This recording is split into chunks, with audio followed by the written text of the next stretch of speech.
What's going on, good people? Welcome to College Football Final Times After Effects Show, episode 99. We are in college football week 7, and y'all know how we do. We just gonna dive right in, all right?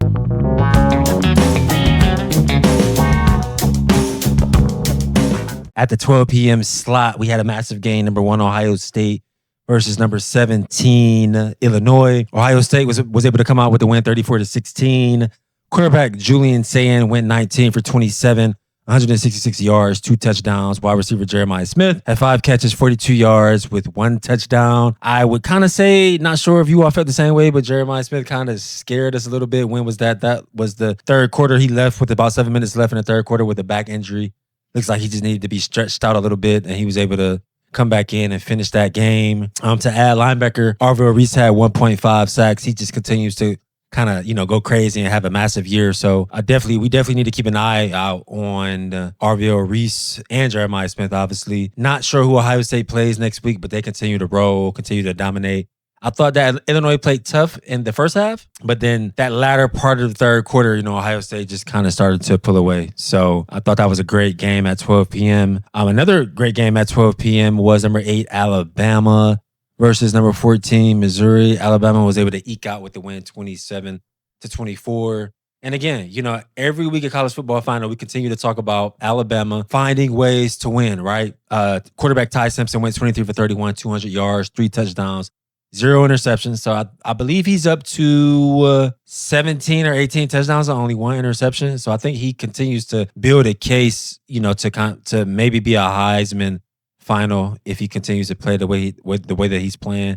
Running back Jam Miller had 20 carries for 85 yards. And on the other end, Missouri, ranked number 14 in the country, they did come in 5-0. And Missouri quarterback Bo Pribula threw for 161 yards, 2 touchdowns, but he did have 2 interceptions.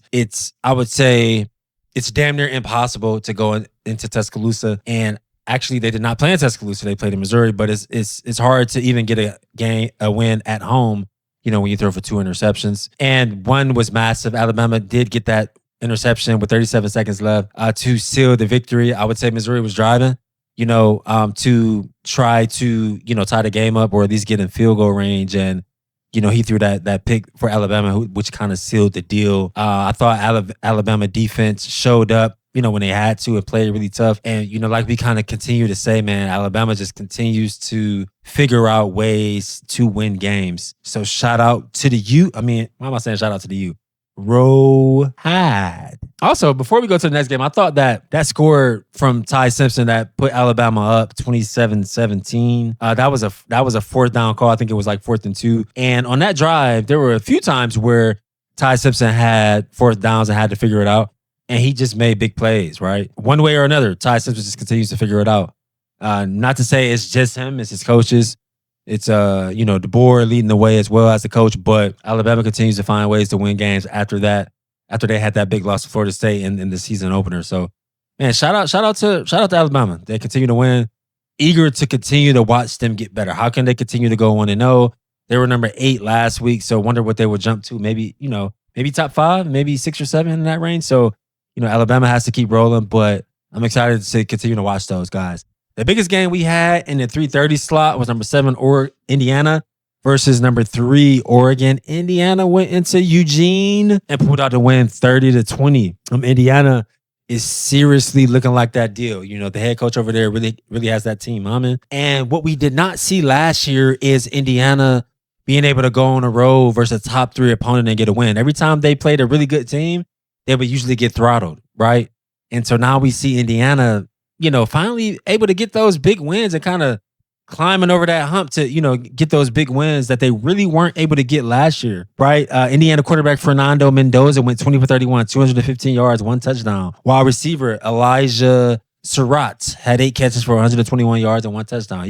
He had a massive game. The defense held Oregon to only 40 yards total in the second half, I believe. So, like I said, the coaching in Indiana really has Indiana humming. And I really feel like they're getting over that hump and getting those big wins and big games.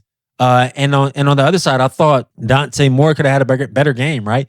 17 for 28, 163 yards, 1 touchdown, but 2 interceptions. 2 interceptions versus top 17. Even though you have them at home, it's still going to be kind of hard to get that win. Indiana came to play.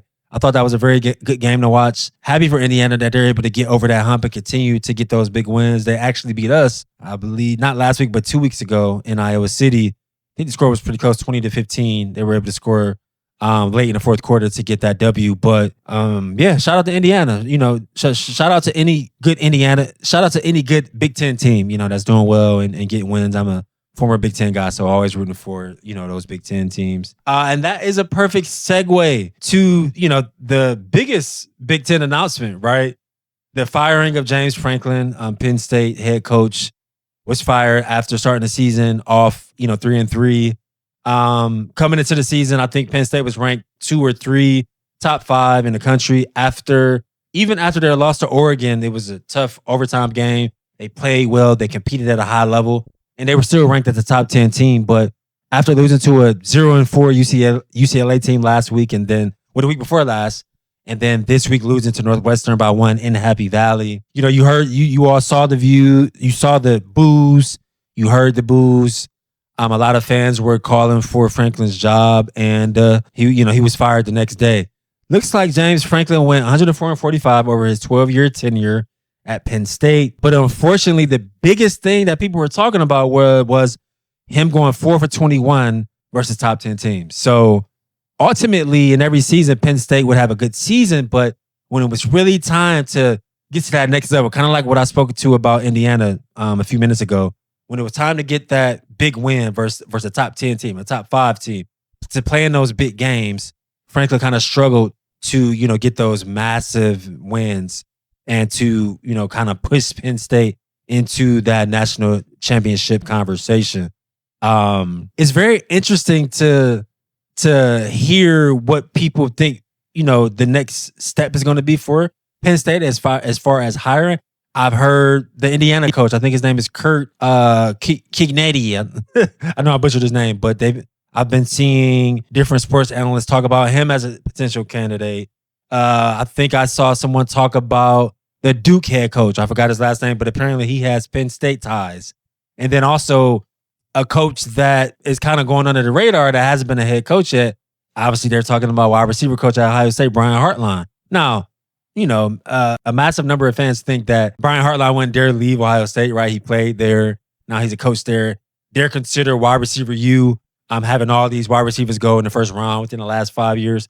So a lot of people don't really think Brian Hartline would even think about it. His family is there in Columbus. I believe he's an Ohio guy too, through and through. So, but it's going to be fun to watch and see, who they interview and who kind of entertains the job, right? We all know Penn State is a massive opportunity when it comes to college football coaching. So it'll be interesting to see, what direction Penn State decides to go in and who they interview. 2 more games that I really don't have stats for, but shout out to Colorado. Colorado got the win over Iowa State 24-17. Massive win for Coach Prime and the Buffaloes. I believe they were like 2-3 or 2-4 coming into the game. So for them to get a home win, versus a top 25 team is big for that program. And then also an unranked Texas team beating number 6 Oklahoma 23-6. I don't have stats for that game, so don't know how Arch Manning did, but seemed like obviously the defense had to play well. Oklahoma is a top 6 team, and they only scored six points in that game. I did see John Mateer return after, I want to say, only 2 weeks of getting, I think he got a hand surgery or some type of finger surgery. But Oklahoma just didn't show up like we thought they would. Them being the number 6 team in the country and Texas being unranked after, their big loss last week. I think all college football fans were eager to see how Texas would bounce back. How deep could they dig to save their season? I think they did that. I think we're all eager to see, what can they build on this win, right? Will they move back into the top 25? And then how do they continue to build as they continue to play these tough SEC teams? The SEC is a battle every week. But that is all I have for week 7. If you are watching this episode on YouTube, please subscribe to LeBron Daniel TV and turn your notifications on. If you're listening to this podcast, wherever you get your pods, please subscribe to the After Effects show. We will continue to drop college football final every week of the college football season and speak to, all the college football action that's going on. And then we will continue to, as we would guess, continue with the After Effects show and interview some of your favorite former and current athletes and, figure out their after effect. So that's all we got for this week. See you all next week for episode 100. Week 8 of College Football Final, but episode 100 of the After Effects Show. Keep rocking with us. See you all next week.